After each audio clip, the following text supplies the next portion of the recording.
Vamos para a palavra de Deus? Quantos amam a palavra? Digam amém. Hoje eu quero falar disso para você, a noite de restauração. Eu creio que Deus vai restaurar algumas coisas na nossa vida, quem sabe coisas grandes.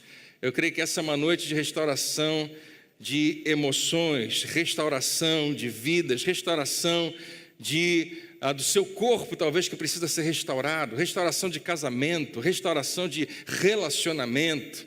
E Deus é poderoso para restaurar, Ele é um Deus de restauração.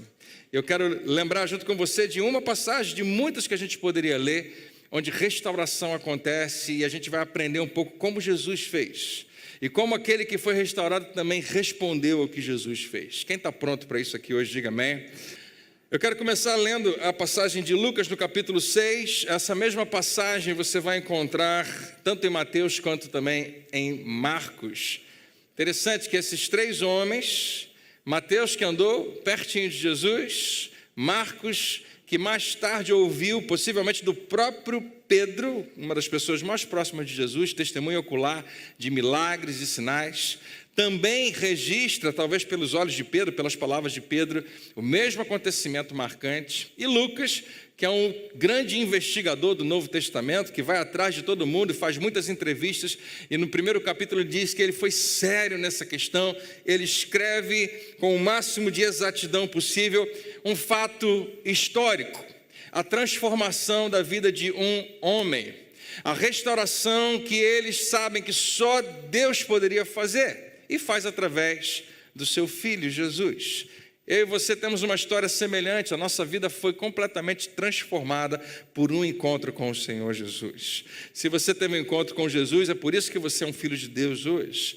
E eu creio que Ele continua convidando a mim e a você para ter alguns encontros, para que Ele continue consistentemente, continuamente restaurando a nossa vida. Existem partes da nossa vida que ainda precisam ser ajustadas. Alguém diz amém? Existem algumas coisas em nós que ainda precisam ser colocadas no lugar certo. Existem algumas coisas que precisam desentortar, outras precisam ser ajustadas, corrigidas. E eu quero mostrar para você como Deus faz isso. Talvez muito melhor do que eu creio que o Espírito Santo vai comunicar isso a você. Então eu vou ler com você Lucas capítulo 6, a partir do verso 6. Quem está pronto aí, diga amém. Em outro sábado, porque na passagem anterior Jesus tinha feito algo num sábado também. Eles fazem questão de registrar que é sábado porque Jesus, ao contrário dos religiosos daquele tempo, sabia o que significava o sábado. Eles tinham transformado o sábado numa outra coisa. É muito fácil a gente pegar nossa vida com Deus e transformar em mera religião. É muito fácil você gostar muito das regras e acabar distorcendo, sem perceber o que Deus falou. Quando Deus cria a lei do sábado, que é um dos 10 mandamentos, você entregar o seu sábado a Deus, você precisa entender lá o contexto que é muito claro. Deus quer que você confie nele. Então você vai trabalhar 6 dias, e naquela época, muito diferente de hoje, se você trabalhar hoje, então você vai ter comida talvez hoje. Para ter comida amanhã, trata de trabalhar amanhã. Era assim, era completamente diferente de hoje, então a gente não tem muito essa noção. Então Jesus sabia, você pode trabalhar 6 dias, mas um dia eu quero que você descanse. Alguém poderia dizer, Senhor, eu não posso de jeito nenhum descansar, senão eu não vou ter o meu sustento. E Deus está querendo dizer para eles, olha, eu quero que você trabalhe, eu quero que você faça a sua parte, mas eu quero que você saiba que o teu sustento vem de mim. Sou eu que cuido de você. E eles, com o tempo, se transformaram isso numa doutrina completamente distinta disso, distorcida, e colocaram o sábado como um momento onde ninguém pode fazer absolutamente nada, e começaram a criar várias outras leis em cima dessa. E hoje existe muita confusão a respeito disso. Mas o próprio Senhor Jesus frequentemente fazia coisas no sábado, para inclusive convidá-los a pensar diferente. E ele era sempre criticado, você não pode fazer isso no sábado, não pode fazer aquilo no sábado, não pode. E aqui Lucas faz questão de lembrar outra vez, no sábado Jesus está fazendo alguma coisa. Vamos ver o que ele vai fazer. Enquanto Jesus ensinava na sinagoga, estava ali um homem cuja mão direita era deformada. Aparentemente não tinha problema em ensinar no sábado, porque até agora Jesus não entrou em nenhuma encrenca. Mas ele está prestes a talvez entrar numa encrenca. O próximo versículo diz, os mestres da lei e os fariseus, você conhece esse pessoal, né? No tempo de Jesus, eles eram os que mais implicavam, perseguiam e tentavam fazer com que Jesus se contradissesse, né? Eles estavam lá observando Jesus atentamente, ou seja, eles também foram ouvir Jesus, mas com um propósito diferente de quem ia ouvir. As pessoas iam ouvir Jesus para aprender algo, para receber a sua palavra, para serem transformados, para serem curados por causa da sua palavra. Mas eles estão lá com outro propósito. Se ele curasse, a observação deles é essa, se ele curasse aquele homem, eles o acusariam, pois era sábado. Não faça nada no sábado. É interessante porque eles já tinham visto Jesus curar muita gente. Esses homens tinham fé em Jesus. Eles estavam ali com a motivação completamente distorcida, mas eles com certeza sabiam que Jesus poderia curá-lo. Não é interessante isso? Gente que não gostava de Jesus, gente que estava lá para provocá-lo, tinha a capacidade realmente de crer que Jesus era poderoso para curar. Será que você crê que Jesus é poderoso para te curar? Para curar pessoas nessa noite? Quantos creem que ele pode fazer isso? Pessoas que não gostavam de Jesus acreditavam. Eu acho que eu e você podemos acreditar, não apenas porque nós o amamos, mas porque nós temos provas, nós temos visto ele em ação, nós sabemos que ele é o mesmo ontem, hoje e eternamente. Alguém diga aleluia aqui nesse lugar. Eles estavam então só vendo se Jesus ia curar. Se ele curar, a gente pega ele, porque ele não pode fazer isso no sábado. Jesus, porém, sabia o que planejava. Jesus percebeu, possivelmente pelo Espírito Santo, a Bíblia diz que ele conhecia os seus pensamentos, e disse ao homem com a mão deformada, lá está aquele homem ouvindo Jesus ensinar, a sua mão, uns dizem ressequida, seca, mirrada, deformada, atrofiada, a sua mão direita não funcionava. Você já deve ter visto alguém com um defeito semelhante a esse, a mão fica parada, ela não funciona. E Jesus fala com esse homem, que está no meio de muita gente. Venha e fique aqui diante de todos. Aqui tem 3 partes nessa passagem que está em amarelo. Diga comigo, venha, fique diante de todos. E o homem foi à frente. Então Jesus lhe disse, tem uma pergunta para vocês. Ele não está mais falando com o homem está lá do lado dele, ele começa a falar com todo mundo. O que a lei permite fazer no sábado, bem ou mal? Jesus estava ensinando algo a eles. Salvar uma vida ou destruí-la? E quando você lê Marcos falando sobre isso, quando você lê Mateus falando sobre isso, eles simplesmente se negam a responder. Não vão responder a Jesus. Depois, olhando para cada um ao redor, Jesus está olhando para todos eles lá, ele disse ao homem, estenda a mão. E o homem estendeu a mão direita, e ela foi restaurada. Glória a Deus. Quantos creem que isso aconteceu? Diga amém. Nós cremos porque nós estamos vendo o relato não de apenas um homem, não é apenas porque a sua Bíblia diz isso. Antes da sua Bíblia ser uma Bíblia, ela foi um documento que Lucas investigou, procurou e entrevistou e descobriu como sendo verdade. Muitas testemunhas viram isso. Marcos, através de Pedro, viu isso. João viu tantas coisas repetindo também a mesma passagem e outras. Isso realmente aconteceu, há registro disso, um milagre há 2000 anos atrás. É interessante pensar nisso, queridos. Um documento histórico de 2000 anos atrás é algo muito precioso. E a gente já tem esse tempo todo para confirmar, vez após vez, a exatidão, a historicidade, a inerrância, a verdade que está por trás disso. Eu queria lembrar você, a gente lê a Bíblia muitas vezes como quem lê um livro de histórias, mas eu queria que você lembrasse, isso é um registro histórico, isso realmente aconteceu. Deixa eu dizer mais uma vez para você, esse homem chegou naquele dia com a mão de um jeito e saiu de outro jeito. Isso realmente aconteceu. Assim como você pode entrar aqui de um jeito e pela graça de Deus, pelo seu favor, pelo seu poder, sair completamente diferente. Quem estava lá naquele encontro, Jesus está ensinando um monte de gente. Aliás, frequentemente Jesus ia para a sinagoga, frequentemente no sábado, e ensinava. A sinagoga era um lugar para ensino. As pessoas iam para lá sabendo que ia ter um mestre lá. Eles já estavam acostumados com vários mestres ensinando a palavra de Deus, mas depois que Jesus entra em cena e começa a ensinar, todo mundo se tranca a matrícula nos outros mestres e se matricula na classe de Jesus. Ninguém quer sair daquela classe, quer ficar com ele onde ele for. É por isso que causa um problema muito grande. Os homens ficam com muita inveja, muito ciúme de Jesus, porque onde ele vai todo mundo atrás dele. As outras sinagogas se esvaziaram.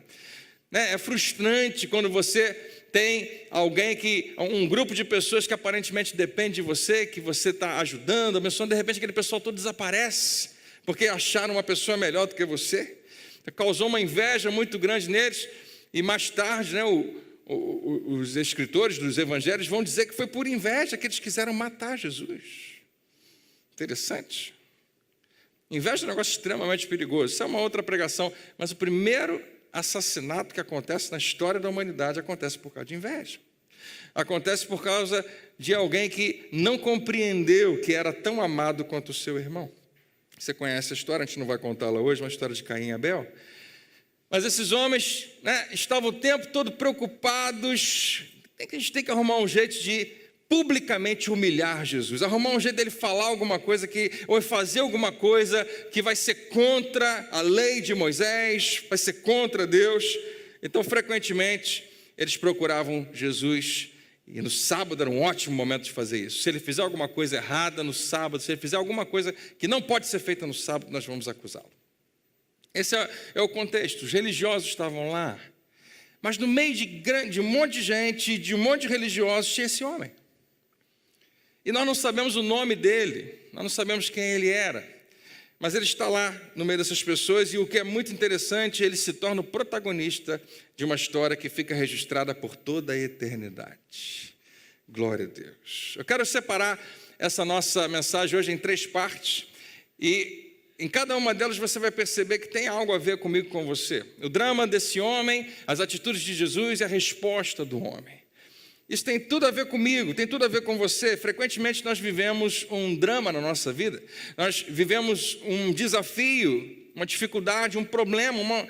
Claro que todo mundo vive em algum momento, ou então nesse momento, uma situação complicada que precisa de solução, que precisa de intervenção. O que acontece? Esse homem pode servir de modelo para mim e para você. A primeira coisa que eu quero lembrar a você é que ele foi até onde Jesus estava. Então, se você está buscando Jesus, você está fazendo a melhor coisa que você podia fazer, para começar a fazer uma mudança na sua vida, para que uma mudança, por causa de um encontro com Jesus, se restabeleça na sua vida. Quem está vivo aí, diga amém. A segunda parte é falar que Jesus fez alguma coisa, porque ele sempre faz alguma coisa. Aliás, é ele sempre que é aquele que começa o milagre. E por fim, a resposta do homem, porque tudo que Jesus faz exige uma resposta minha e sua. Nós estamos aqui hoje não para que Deus faça alguma coisa por nós, mas nós estamos aqui hoje em resposta ao que Ele já fez por nós. Nós estaremos na sua casa, semana após semana, vamos orar amanhã, vamos cantar louvores, sempre como uma resposta, sempre como algo que se devolve a alguém que já fez algo por nós. Então isso é uma parte muito importante. Então vamos lá, a primeira parte, o drama desse homem, o que talvez você também esteja vivendo, um drama, eu não sei. A primeira coisa é que esse homem, ele era um anônimo, ninguém sabia o nome dele, ele não tinha uma história, ele não tinha um nome, um sobrenome, ele não tinha referência, não tinha ninguém representando ele, não tinha ninguém dando a mão a ele, dizendo vamos lá comigo, como tem outras histórias que alguns amigos levam o doente. Não, ele não tinha ninguém aparentemente. De vez em quando a história bíblica se ocupa de dizer era cego de nascença. Não, aconteceu alguma coisa, ele ficou cego. Nesse caso, a gente não sabe o que aconteceu na mão desse homem, se ele nasceu assim. Não diz que existem outras pessoas ali com ele que fazem parte da história dele, não. E na sociedade em que nós vivemos, ter referência, ter alguém que nos ajude, ter como a gente chamava antigamente, um pistolão, alguém que nos representa, ter um nome, isso faz toda a diferença. Esse homem não tinha ninguém que intercedesse por ele não tinha nenhum padrinho, ele não era conhecido de Jesus, ele não conhecia ninguém que conhecia Jesus. Ele simplesmente foi onde Jesus estava. Ele simplesmente chegou para o lugar onde Jesus estava, mas Jesus não estava curando, ele estava ensinando. E ele era só mais um sofredor no meio da multidão. Se alguém conhecia aquele cara, devia ser pouca gente, conhecia por causa do defeito. A referência que ele era essa. Ali, você conhece fulano? Quem é fulano? Aquele, está vendo um cara com a mão assim? Do lado dele, era o máximo que alguém conhecia esse homem. Ele era uma referência de alguém que tinha um defeito. E Jesus estava naquela sinagoga, naquele sábado. Esse homem não estava num lugar de destaque. E talvez seja exatamente o que você vive. Talvez seja exatamente o que você vive, você que está aí assistindo a gente pela internet. Você não consegue achar um emprego porque você não se destaca. Você é só mais um.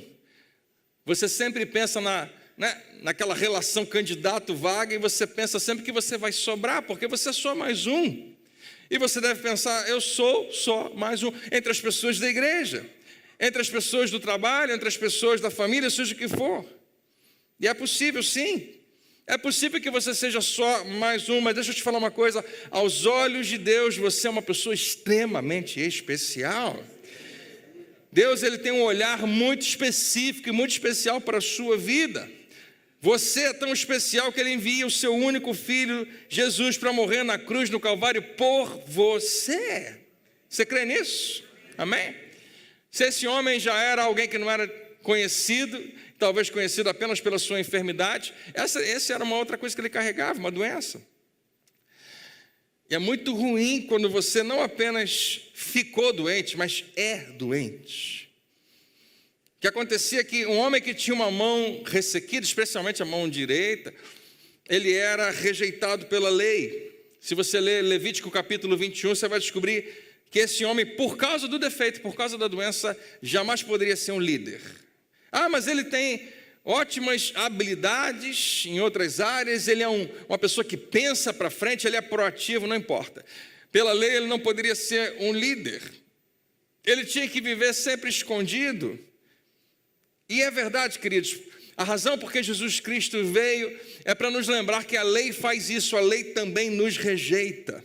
O que a lei faz, a gente precisa entender isso, quando você olha para a lei que foi estabelecida lá atrás, através de Moisés, com a nação de Israel, se você quiser viver por ela, fique sabendo, ela te rejeita, ela só aponta os seus erros, ela não te ajuda a mudar em absolutamente nada. Mas Jesus veio, Jesus é a graça revelada do nosso Deus. A lei dizia que aquele homem nunca podia ser alguém na vida. Mas no meio da multidão, Jesus olha para aquele homem com um imenso carinho. Talvez ele fosse todo perfeito, mas aquela mão era uma marca, uma mancha, um defeito que ele trazia, que produzia um complexo de inferioridade na vida dele. Eu conheço pessoas que já falaram para mim que sofreram algo na sua vida e pensam, eu queria tanto que isso não tivesse acontecido, porque a minha vida estava indo tão bem. Mas essa traição, esse divórcio, esse filho que fez aquilo, esse meu amigo que fez aquilo outro, aquela pessoa que mentiu para mim, isso provocou um mal tão grande que eu carrego agora uma mancha na minha vida. Eu queria tanto viver sem ter tido isso. Por que eu tenho que carregar isso?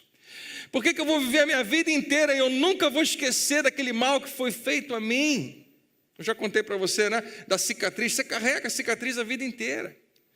É uma marca na sua vida de um mal que aconteceu. Mas graças a Deus é uma ferida fechada. Você não vai abri-la de novo, mas você carrega aquilo com você. E talvez esse homem experimentasse isso, e talvez você experimente isso.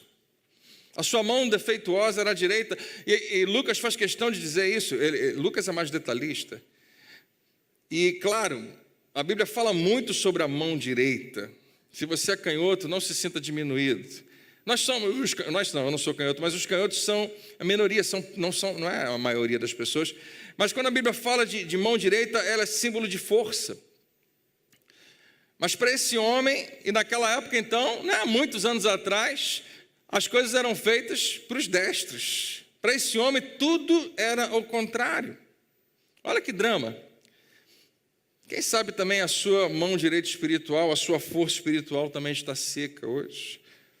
Quem sabe alguma coisa no seu emocional está roubando de você a tua força, sua fé está seca, está ressequida, está defeituosa, a tua confiança em Deus atrofiou, está pequena, por causa de coisas que aconteceram, por causa de dificuldades, por causa de circunstâncias. Quem sabe você está desanimado e nada consegue te animar, porque todo lugar que você vai, você carrega isso com você, uma mão que não funciona propriamente. Você olha para as outras pessoas e você fica frustrado, porque você queria ser igual e não consegue ser. Você olha para elas e elas estão bem e você queria estar.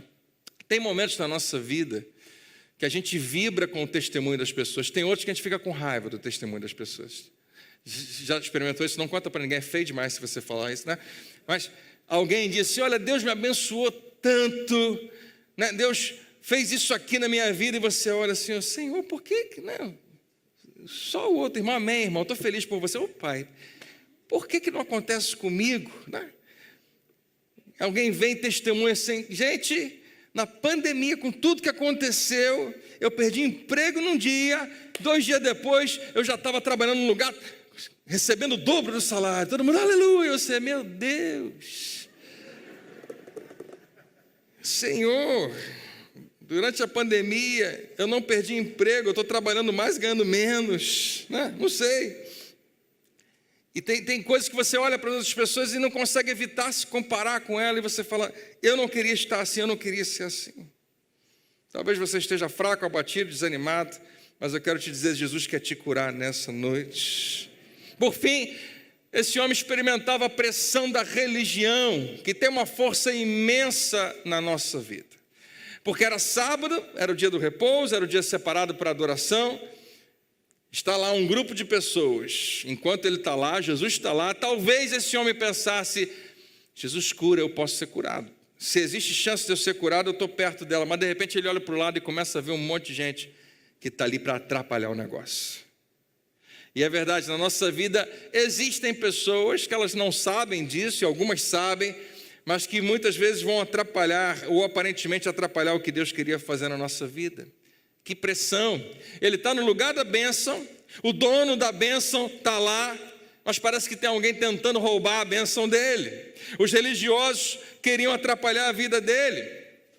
Talvez tenha gente tentando também roubar algo de você, tentando tirar a sua chance, colocar você para trás.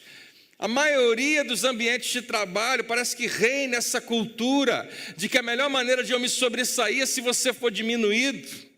Isso acontece, né, no nosso dia a dia, em quase todas as áreas, quase todas as esferas. E a gente sabe como o nosso dia a dia pode se tornar naturalmente negativo por causa disso. Talvez alguém esteja, não sei, um patrão, um supervisor, um gerente, um colega que trabalha com você, ou alguém que está se destacando. Eu queria que você percebesse que a nossa luta não é contra sangue e carne, mas é contra quem está por trás disso. A Bíblia diz, né, Paulo vai escrever aos Efésios dizendo que a nossa luta é contra espíritos, nessa região espiritual nós precisamos aprender a lutar. Mas ali está esse homem com todo esse drama.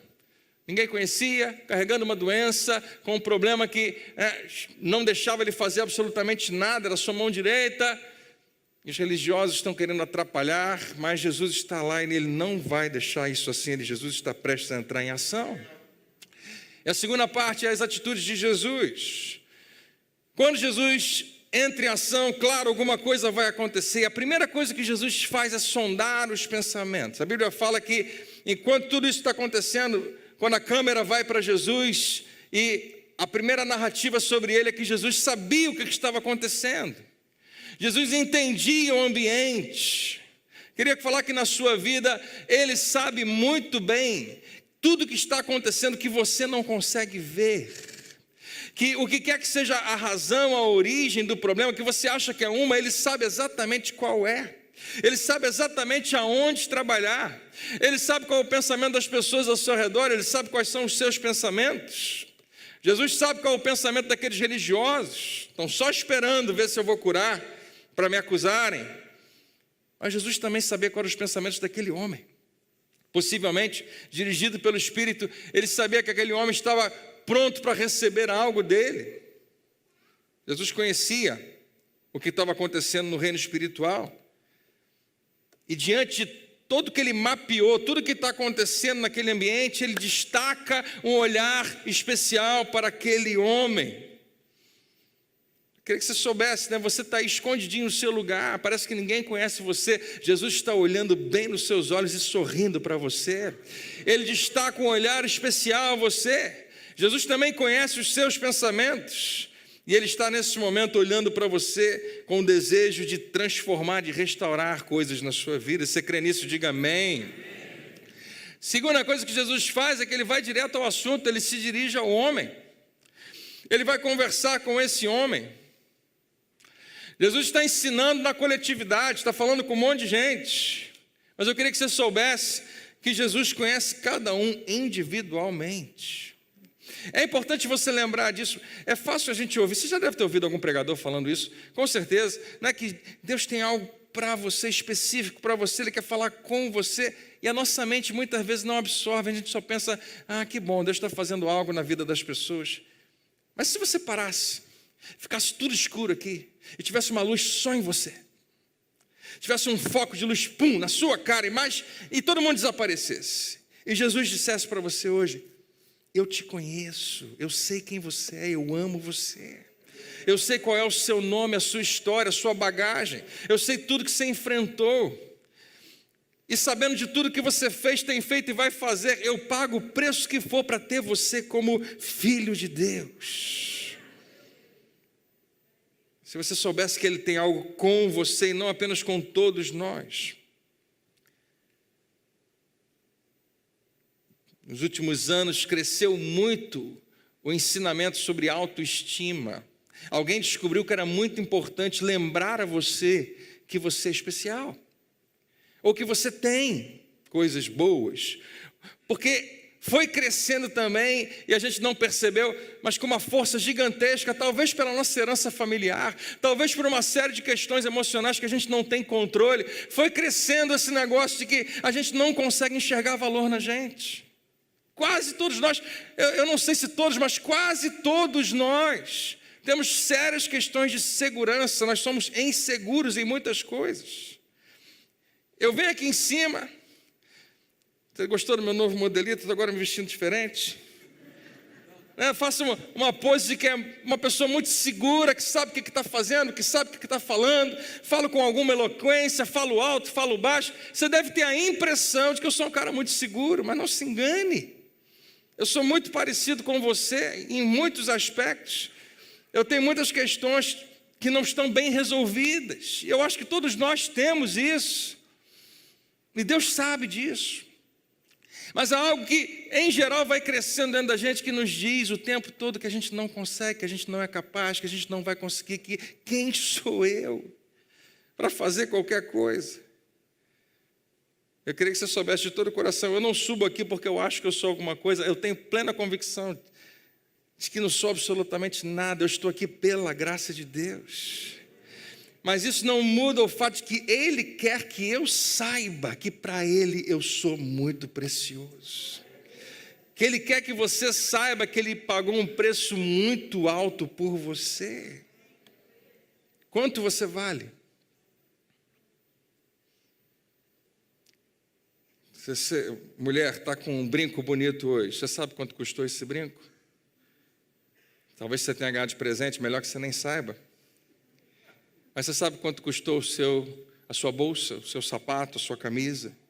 Vou te dizer, quando alguém foi na loja e estava lá o preço, alguém pode ter dito assim, está caro demais, eu não vou pagar.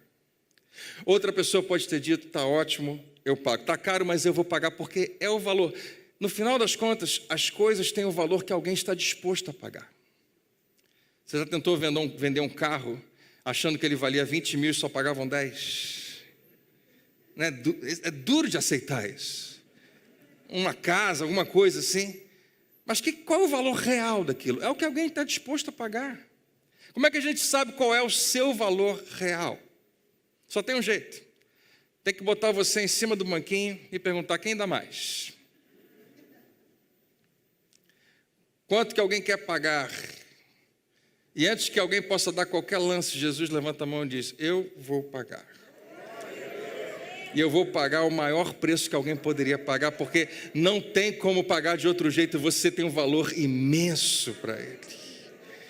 E que se a gente entender que isso é entre você e Ele, que é assim que Ele enxerga você, mas é natural que a gente não perceba isso, mas Jesus vai direto a Ele, no meio da multidão, Ele se dirige àquele homem, ninguém dava atenção àquele homem, tudo bem, a gente não pode viver por conta disso, mas Jesus dá àquele homem toda a sua atenção. Não há ninguém desprezível para Jesus, não há ninguém feio para Jesus. Fala para quem está do seu lado para consolar essa pessoa. Não há ninguém feio para Jesus. Não há incapaz, não há inválido, não há ninguém que não possa ser uma bênção. Deixa eu repetir, não há ninguém que não possa ser uma bênção. Jesus sabe muito bem o que Ele está fazendo. A terceira coisa mais difícil que Jesus faz, Jesus pede algo a ele, Jesus exige um sacrifício desse homem. Lembra que Jesus fala? Ele pede 3 coisas: levanta, permanece em pé e vem para cá. Levanta, fica em pé e vem aqui para o meio, para onde eu estou. Eu acho que Jesus está dizendo, e esse homem poderia dizer, ele poderia devagarzinho, meu Deus, não queria que ninguém me visse, dar um passinho para trás, abaixar, sair correndo, como muitos de nós às vezes temos vontade de fazer. Se Jesus chegar e falar, se eu chegar, não precisa nem ser Jesus, chegar para você e falar, eu queria que você viesse aqui, ficasse aqui no meio, você fala, pastor, por favor. A maioria de nós tem questões de insegurança, e a timidez é a melhor maneira como isso se revela, né? A maioria de quem está aqui não quer pegar no microfone. Deus me livre. Um ou outro quer, né? Mas a grande maioria não. Mas parece que embutido naquele versículo está Jesus querendo ver um pouquinho da sua ação, um pouquinho do seu esforço, um pouquinho do seu desprendimento, um pouquinho da sua disposição, um pouquinho do seu interesse, da sua vontade e um pouquinho da sua fé. Eu falei isso, tenho falado frequentemente, mas com certeza eu não sou o autor dessa frase. Toda vez que Jesus pede alguma coisa de você, 2 aspectos estão envolvidos. Toda vez que Jesus te pede algo, existem 2 aspectos envolvidos. O primeiro, você pode fazer.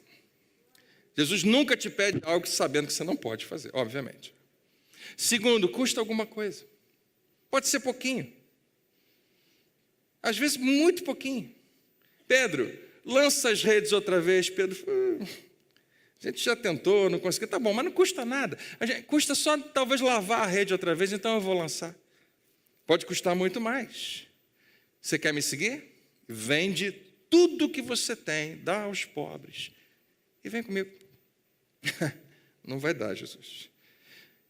Por que Jesus faz coisas diferentes assim? Ele responde com base na maneira como nós nos apresentamos a Ele.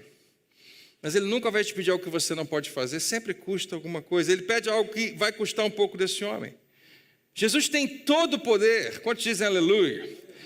Não é Ele que sempre faz os milagres, é Ele. Mas Ele quer que eu e você façamos algo também. E por fim, depois que Jesus pede isso no homem, Ele revela graça. Ele exerce misericórdia. Ele cura o homem. E é uma cura que fica registrada pelos próximos séculos. E eu não sei quantos mais ainda virão antes da volta do Senhor Jesus. Mas enquanto existir esse planeta, a história desse homem vai continuar sendo contada. Ninguém sabe o nome dele. Mas Jesus exerce misericórdia e transforma a história dele. E a terceira e última parte são as atitudes, a resposta desse homem. Esse homem respondeu tudo o que Jesus havia pedido. É fantástico isso. Jesus pede que ele se levante, ele se levanta. Jesus pede que ele permaneça de pé, e ele permanece. Jesus pede que ele venha para o meio, ele vem. Jesus pede que ele estenda a sua mão, e ele faz a única coisa que ele não podia fazer, estender a sua mão. Levanta-se. Toda vez parece que Deus pede isso do homem. Quantos versículos fala, né? Levante-se. Deus fala com Elias, levante-se e vai para Sarepta, ordenei uma viúva para te sustentar. Levanta e ordena fulano de tal, profeta em teu lugar. E Deus está convidando o homem frequentemente a se levantar. Você sabe o que significa se levantar? Estar sentado é estar em posição de descanso. estar deitado, estar em posição de descanso, mas também muitas vezes é em posição de inércia, de tristeza, de inabilidade. Em geral, quem se levanta quando Deus convida, acha que nem consegue, acha que nem vai conseguir, acha que nem pode, mas Deus frequentemente fala, levanta-se, porque Deus quer ver você de pé. E Ele sabe que você consegue ficar de pé. Levante-se significa, toma uma atitude, reaja, muda de direção na sua vida, você tem força para isso. Deus tem te dado força. Mas levantar-se não é suficiente. Jesus ordena aquele homem, levante-se e permaneça e fique de pé. É importante, depois que se levantou, permanecer. Eu e você temos essa história, eu tenho essa história para contar e você também. Muitas vezes a gente se levantou, mas caiu outra vez. Tem gente que se levanta e cai o tempo todo. Você lembra, quem é da velha guarda, lembra daquela canção? Tropeça aqui, oi, cai a cola, mas depressa levanta e começa a cantar. É engraçado pensar nessa cena, alguém caiu, levantou e começou a cantar. Eu acho que isso não acontece na vida real, mas a música, ela falava de coisas da vida onde você tropeça, você cai, mas você levanta. Mas tem gente que tropeça, cai, levanta, tropeça, cai, levanta, tropeça, cai, e não para nunca de cair e se levantar. Comete os seus pecados, mas perde perdão, mas amanhã comete o pecado de novo e não consegue nunca, a vida não acontece. Jesus está falando, levanta, e agora que você levantou, que tal ficar de pé? E não ficar caindo o tempo todo, permaneça, muda de vida, seja fiel.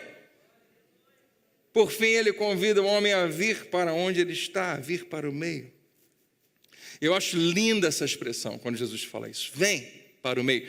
Jesus não fala vai para o meio, a intenção de Jesus não é expor aquele homem. A intenção de Jesus não é colocá-lo apenas em evidência. Jesus não diz vai para o meio, Jesus fala vem, porque é onde ele, Jesus, está. Jesus não está querendo expor você, porque antes desse homem ir para o meio, Jesus já estava lá. Jesus já era o alvo de todos os olhares e de todas as críticas. E ele poderia ficar com vergonha ou sem graça, mas não havia tempo para isso, pois ele precisava de um milagre ali. Jesus diz, vem para cá, sabe por quê? Porque quando você se aproxima dele, você se aproxima da bênção.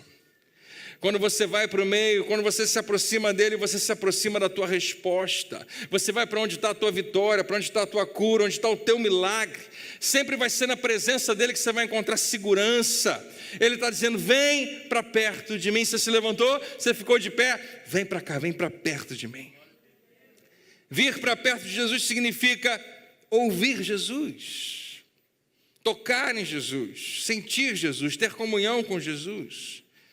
Longe dele você não consegue fazer nada disso. Vir para o meio significa vir para um lugar de glória. Antes esse homem estava escondido no cantinho, carregando a sua enfermidade. Agora Jesus chama ele para perto dele. E Jesus está prestes a dar a esse homem uma posição em um lugar de glória. No meio de todo mundo que está lá, ele chama o anônimo. As outras pessoas devem ter pensado, puxa, eu queria tanto que ele tivesse me chamado. Seria tão bom estar lá com ele agora, ele colocando o braço no meu ombro. É Jesus. Eu queria tanto que todo mundo olhasse para mim e soubesse que eu sou amigo dele. Eu queria tanto ser reconhecido como alguém que está na esfera de amizade de Jesus, mas ele vai lá e chama um qualquer. Chama um cara que não tem nem graça, que não tem nada para oferecer, e traz para o meio e traz para perto dele. Ele é só mais um na multidão. Não, agora ele é o personagem principal daquela história. Depois de Jesus, num lugar de glória e de destaque. Quem é você hoje, aqui, nessa noite? Será que você se identifica com esse homem? Será que você também é um desconhecido, sem referências? Não tem ninguém para interceder por você? Você não consegue um emprego? Porque não tem ninguém para te ajudar. Você de vez em quando sonha acordado pensando, eu vou fazer um bem para essa pessoa e ela vai lembrar de mim. Eu já fiz isso, acho que alguns de nós também, né? A gente faz alguma coisa, a gente pensa, na hora certa essa pessoa vai lembrar de mim, vai me ajudar também. Mas ninguém te ajudou. Eu quero te dizer que Jesus vive hoje para interceder por você. Será que você carrega algum defeito? Será que as pessoas olham para você e lembram do que você fez lá atrás e é isso que você carrega a vida inteira? É fulano de tal, aquele. Você lembra? Lembro. Olha lá, ele carrega a marca, ele carrega a cicatriz. Será que a tua força espiritual está seca? A palavra de Deus diz que Jesus é quem nos fortalece. Aleluia. Os que esperam no Senhor são renovados nas suas forças. E que nós podemos todas as coisas nele. Eu quero nessa noite te convidar a fazer algo. A gente vai terminar dentro de mais 2 minutos. Eu queria convidar o pessoal da música para subir. Eu acho que vai ser muito bom a gente cantar. Mas eu quero te convidar a fazer como aquele homem fez. Talvez até por causa de algo que você carrega no seu corpo, como ele. Mas talvez por algo que você carrega na sua memória.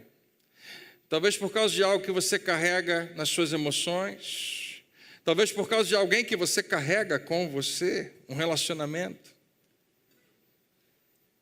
Seja o que for que está acontecendo na sua vida e se tornou um desafio, se tornou um drama para você, seja o que for. Não se engane, Jesus está vendo você no meio da multidão. E Ele vai te convidar a fazer como Ele faz com esse homem. A se levantar. A não ficar mais do mesmo jeito, a não ficar mais na mesma posição. Ouça o que eu vou te falar, olha aqui para mim. Fazer o que você tem feito, se não tem dado certo, Deus está te falando para fazer algo novo. Para se levantar, para fazer algo diferente.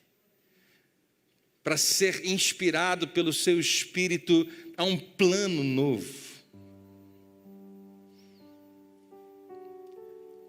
A sua família talvez seja muito parecida com a de todo mundo que está aqui.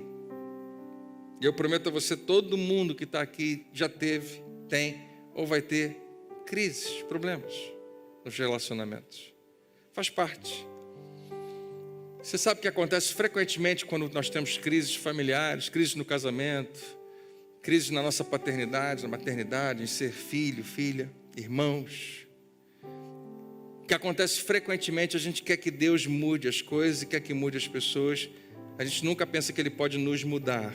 E em geral, a gente continua fazendo a mesma coisa e não tem resultado nenhum. Quantas pessoas eu já conversei, quantos pastores que estão aqui já atenderam, já aconselharam, e a história sempre é a mesma.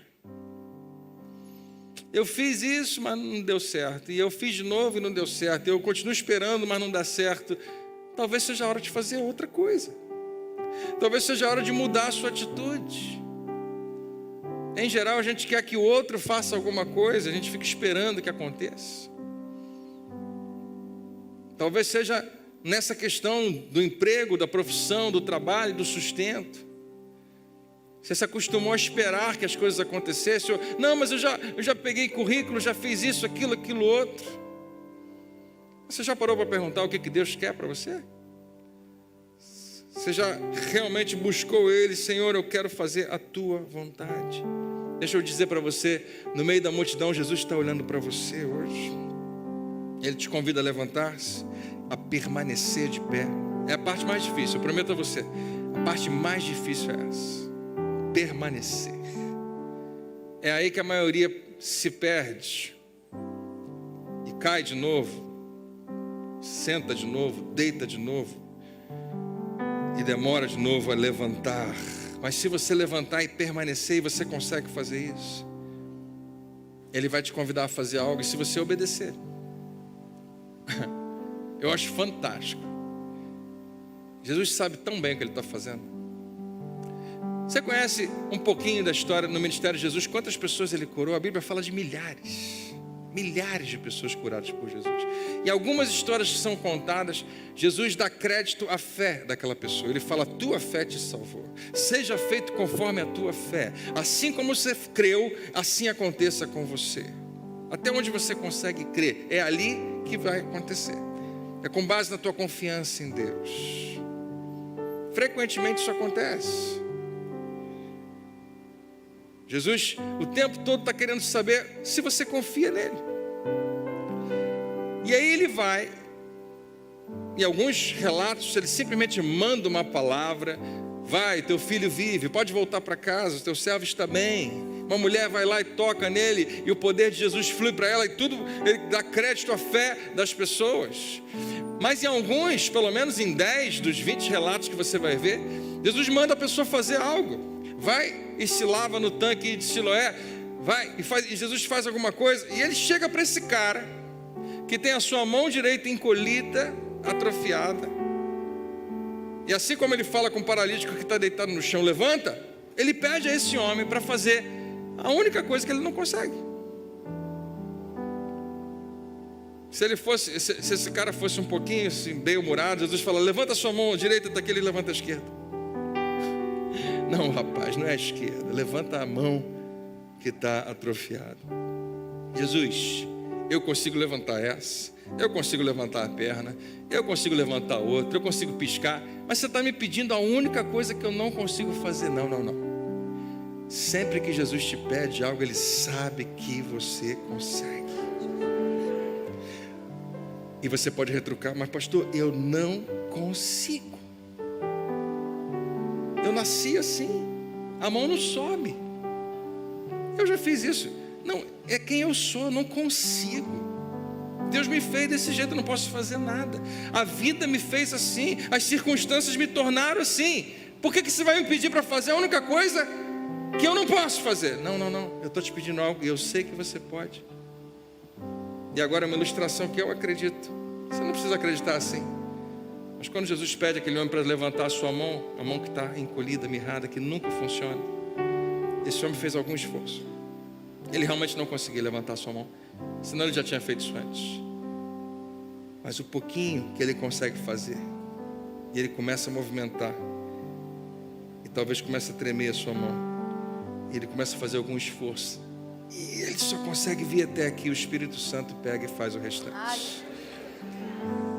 Mas ele não começa por você, ele te convida a crer, a confiar e fazer, e experimentar uma restauração completa na sua vida. Hoje é noite de restauração. Eu queria que você acreditasse nisso para a sua vida. Ou você pode sair daqui por aquela porta e ser só mais uma noite de domingo na sua vida, mas quem sabe? Pode ser a noite que Deus queria te lembrar isso. Olha, eu continuo restaurando. Continuo restaurando casamentos, eu continuo restaurando relacionamentos, eu continuo restaurando a sua saúde, eu continuo restaurando a sua vida, eu continuo restaurando coisas, eu continuo restaurando pessoas. Você crê nisso? Você crê nisso? Você pode ficar de pé? Glória a Deus.